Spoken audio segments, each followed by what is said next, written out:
എല്ലാവർക്കും നമസ്കാരം. നമ്മുടെ ജീവിതത്തിൽ ഓരോ നിമിഷവും എന്തെങ്കിലുമൊക്കെ സംഭവിച്ചുകൊണ്ടിരിക്കുന്നു. നിങ്ങൾ എന്തൊക്കെയോ കണ്ടുകൊണ്ടിരിക്കുന്നു, കേട്ടുകൊണ്ടിരിക്കുന്നു, എന്തൊക്കെയോ ചിന്തിച്ചു കൊണ്ടിരിക്കുന്നു. പക്ഷെ ഞാൻ വളരെ ലളിതമായ ഒരു ചോദ്യം ചോദിക്കട്ടെ. ആരാണ് ഇതെല്ലാം ശരിക്കും കാണുന്നത്? ആരാണ് ഇതെല്ലാം ശരിക്കും കേൾക്കുന്നത്? നമ്മൾ എപ്പോഴും പുതിയ പുതിയ അനുഭവങ്ങൾ, അതായത് എക്സ്പീരിയൻസുകൾ തേടി നടക്കുന്നു. നമ്മുടെ ജീവിതം അതിനുവേണ്ടി ചിലവഴിക്കുന്നു. പക്ഷെ വേദാന്തം പറയുന്നത് അനുഭവങ്ങളല്ല, മറിച്ച് ആരാണ് ഈ അനുഭവിക്കുന്നവൻ, ദ എക്സ്പീരിയൻസർ. അതിനെ മനസ്സിലാക്കുന്നതാണ് യഥാർത്ഥ സ്വാതന്ത്ര്യം.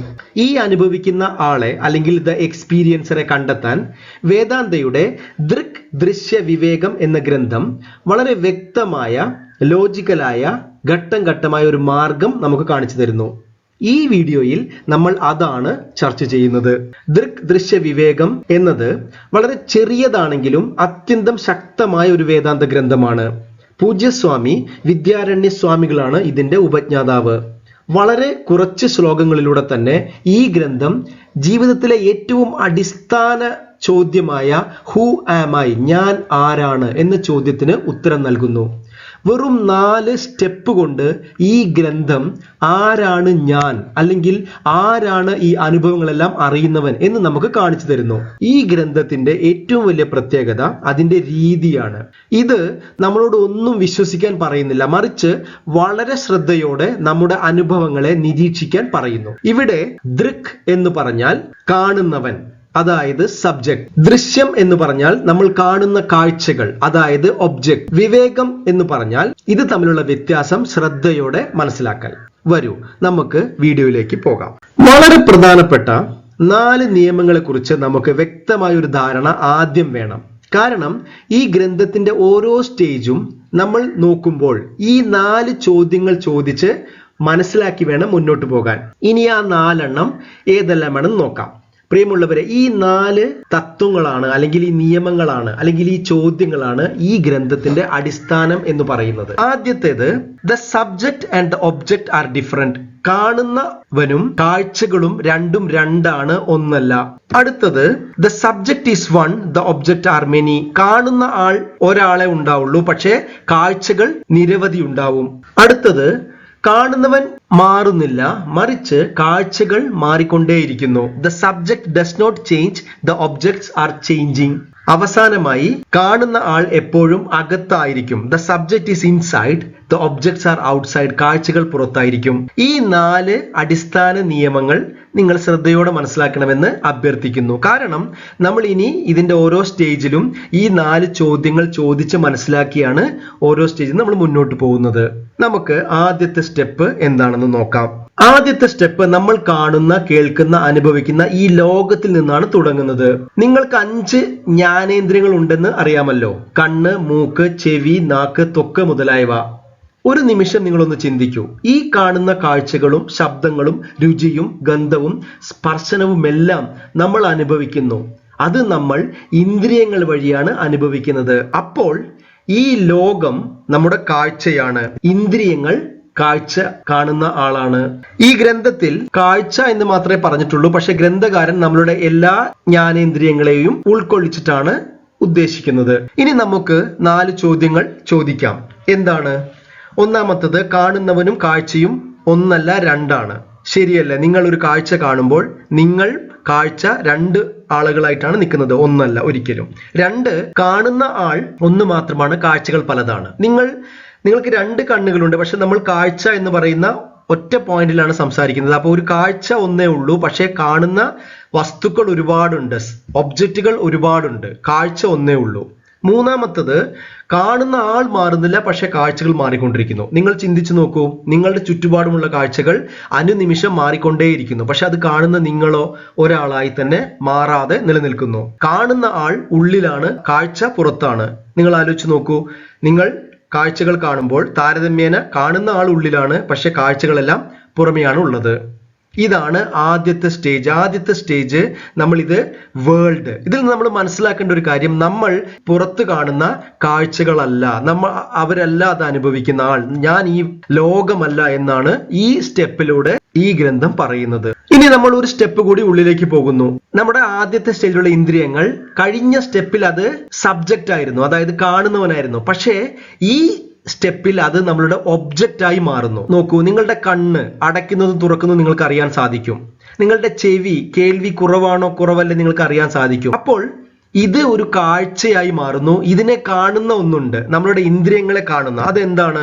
അത് നമ്മളുടെ മനസ്സാണ്. അതാണ് നമ്മളുടെ മനസ്സ്. അതായത് നമ്മളുടെ മനസ്സ് നമ്മളുടെ ഇന്ദ്രിയങ്ങളെ കാണുന്നു.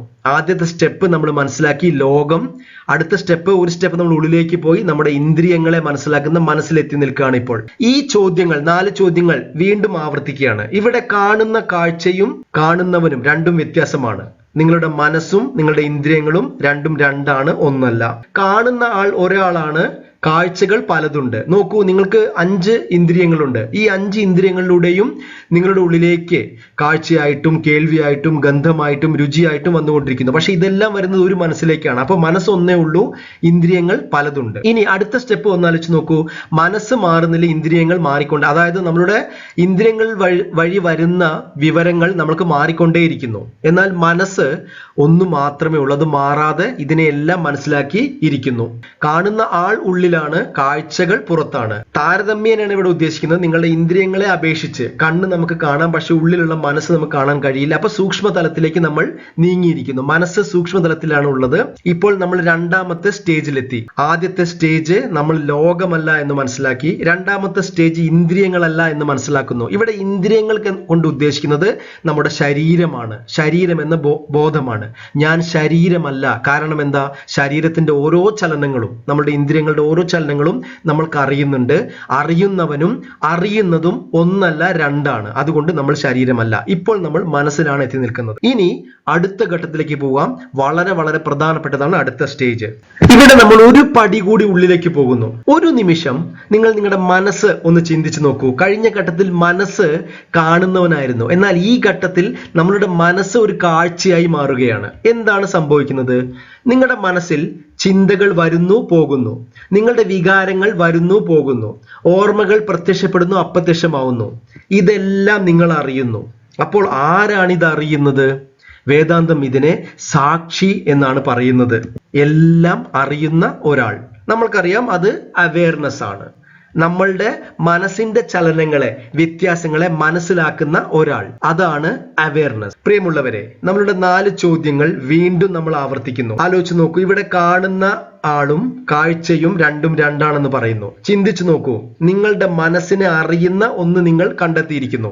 സാക്ഷി എന്ന് നമുക്ക് പറയാം, അവയർനെസ് എന്ന് മനസ്സിലാക്കാം. ആ അവയർനെസ്സും മനസ്സും ഒന്നല്ല, രണ്ടാണ്. കാണുന്ന ആൾ ഒന്നേ ഉള്ളൂ, കാഴ്ചകൾ പലതുണ്ട്. നിങ്ങളുടെ മനസ്സിൽ ഓരോ നിമിഷവും ചിന്തകൾ വന്നുകൊണ്ടിരിക്കുന്നു, വികാരങ്ങൾ വന്നുകൊണ്ടിരിക്കുന്നു, സെൻസേഷൻസ് വന്നുകൊണ്ടിരിക്കുന്നു. ആലോചിച്ച് നോക്കൂ, ഒരു ദിവസം തന്നെ എത്ര ചിന്തകളാണ് വരുന്നത്. പക്ഷെ ഈ ചിന്തകളെ എല്ലാം അറിയുന്ന ഒരേ ഒരു ബോധം, ഒരേ ഒരു അവയർനെസ്സേ ഉള്ളൂ.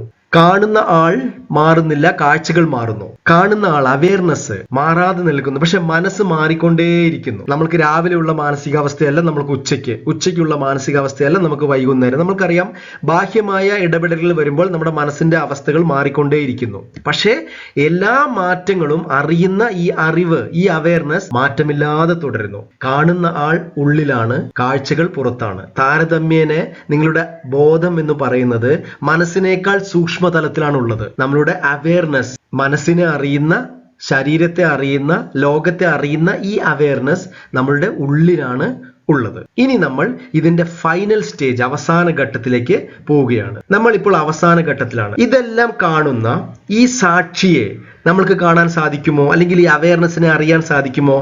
ഒരിക്കലുമില്ല. ഗ്രന്ഥം പറയുന്നു ഒരിക്കലുമില്ല. എന്തുകൊണ്ട്? കാരണം ആ സാക്ഷി എന്ന് പറയുന്നത് നിങ്ങളാണ്. ആ അവയർനെസ് നിങ്ങളാണ്. അവയർനെസ് ഇവിടെ സബ്ജക്റ്റും ഒബ്ജക്റ്റും ഒന്നായിത്തീരുന്നു. ഇവിടെ നമ്മളിൽ നിന്ന് വേർപെട്ട ഒരു ബോധമില്ല. സബ്ജക്റ്റും ഒബ്ജക്റ്റും ഒന്നായിത്തീരുന്നു. അതായത് കാണുന്നവനും ഈ കാഴ്ചയും ഒന്നായിത്തീരുന്നു. ഒരു ഉദാഹരണത്തിലൂടെ നമുക്ക് മനസ്സിലാക്കാം.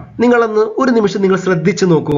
നിങ്ങൾക്ക് ഈ ലോകത്തുള്ളതെല്ലാം കാണാൻ സാധിക്കും. എന്നാൽ നിങ്ങളുടെ സ്വന്തം കണ്ണുകളെ നിങ്ങൾക്ക് കാണാൻ സാധിക്കില്ല. അപ്പോൾ ഒരു പക്ഷേ നിങ്ങൾ ചിന്തിച്ചേക്കാം, അപ്പോൾ കണ്ണാടിയിൽ കാണുന്ന എൻ്റെ കണ്ണ് എന്താണ്? അല്ലെങ്കിൽ ഫോട്ടോയിൽ കാണുന്ന എൻ്റെ കണ്ണ് എന്താണ്?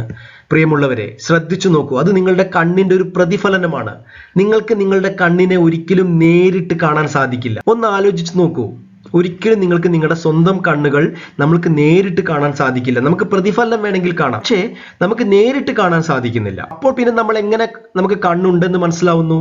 കാരണം നിങ്ങൾ കാണുന്നു. അതേ പറഞ്ഞ പോലെ നമ്മുടെ അവയർനെസ്, നിങ്ങൾക്കറിയാം നമ്മുടെ ഓരോ അനുഭവത്തിലും അവയർനെസ് ഉണ്ട്. അവയർനെസ് ഉള്ളത് കൊണ്ടാണ് നമുക്ക് ഈ അനുഭവങ്ങൾ അറിയാൻ സാധിക്കുന്നത്. പക്ഷേ അവയർനെസ് ഒരു അനുഭവമല്ല. ഈ സാക്ഷി ഒരു അനുഭവ യോഗ്യമല്ല. കാരണം അതൊരു ഒബ്ജക്റ്റ് അല്ല, അത് സബ്ജക്റ്റ് ആണ്. സബ്ജക്റ്റും ഒബ്ജക്റ്റും ഒന്നായി തീരുന്ന ഒരു സ്ഥലമാണിത്. സ്വയം പ്രകാശിതമായ ബോധം. നമ്മളുടെ ഋഷീശ്വരന്മാർ ഇതിനെ സ്വപ്രകാശിതം എന്നാണ് പറയുന്നത്. മറ്റേത് വസ്തുക്കൾ കാണണമെങ്കിലും കേൾക്കണമെങ്കിലും അനുഭവിക്കണമെങ്കിലും നമുക്കൊരു ബോധത്തിന്റെ ആവശ്യമുണ്ട്. എന്നാൽ ഈ ബോധത്തെ അറിയണമെങ്കിൽ നമ്മൾക്ക് വേറൊരു ബോധത്തിന്റെ ആവശ്യമില്ല. നിങ്ങൾ ആലോചിച്ച് നോക്കൂ. ഒരു കത്തി നിൽക്കുന്ന ഒരു ലൈറ്റ് നിങ്ങൾക്ക് കാണാം. പക്ഷെ ആ ലൈറ്റിനെ കാണാൻ നിങ്ങൾക്ക് വേറൊരു ലൈറ്റിന്റെ ആവശ്യമുണ്ടോ? ഇല്ല. നമ്മളുടെ ബോധം കാണാൻ നമുക്ക് വേറൊരു ബോധത്തിന്റെ ആവശ്യമില്ല. കാരണം അത് സ്വപ്രകാശിതമാണ്. എന്തുകൊണ്ടാണ് ആളുകൾക്ക് ഇത് മനസ്സിലാക്കാൻ ബുദ്ധിമുട്ടുന്നത്? കാരണം ജനിച്ച നാൾ മുതൽ നമ്മൾ എപ്പോഴും പുറത്തെ കാര്യങ്ങളാണ് ശ്രദ്ധിക്കുന്നത്. നമ്മുടെ എല്ലാ ഇന്ദ്രിയങ്ങളും പഞ്ചേന്ദ്രിയങ്ങളും ഉള്ളിലേക്ക് നോക്കാനുള്ള കഴിവില്ല. ഇതെല്ലാം ബാഹ്യമായ കാര്യങ്ങളിലാണ് വ്യാപരിച്ചു കൊണ്ടിരിക്കുന്നത്. നിങ്ങൾ ആലോചിച്ച് നോക്കൂ.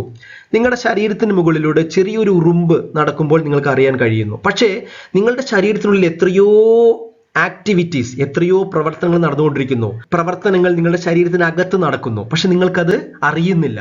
എന്തുകൊണ്ടാണ്?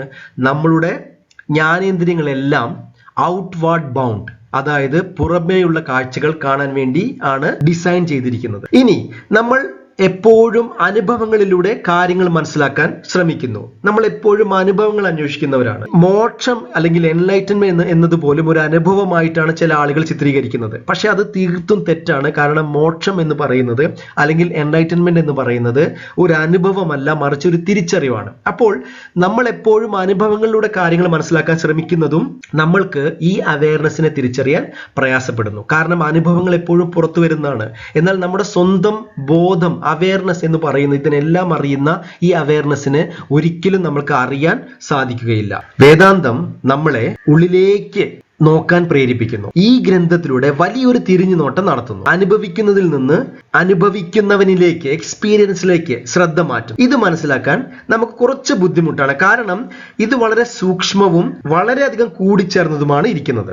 നമ്മുടെ ശരീരവും മനസ്സും അതിനെ അറിയുന്ന ബോധവും വളരെയധികം കൂടിച്ചേർന്നിരിക്കുന്നു. ഇത് മനസ്സിലാക്കാൻ നമുക്കൊരല്പം പ്രയാസം ഉണ്ട്. പക്ഷേ സാധനങ്ങളിലൂടെ നമ്മൾക്ക് ഇത് കൈവരിക്കാൻ സാധിക്കും. പ്രിയമുള്ളവരെ, നമ്മൾ ഈ വീഡിയോ അവസാനിപ്പിക്കാൻ പോവുകയാണ്. അപ്പോൾ നമ്മൾ ഇതുവരെ മനസ്സിലാക്കിയത് ഒറ്റ നോട്ടത്തിൽ ഒന്ന് നോക്കാം.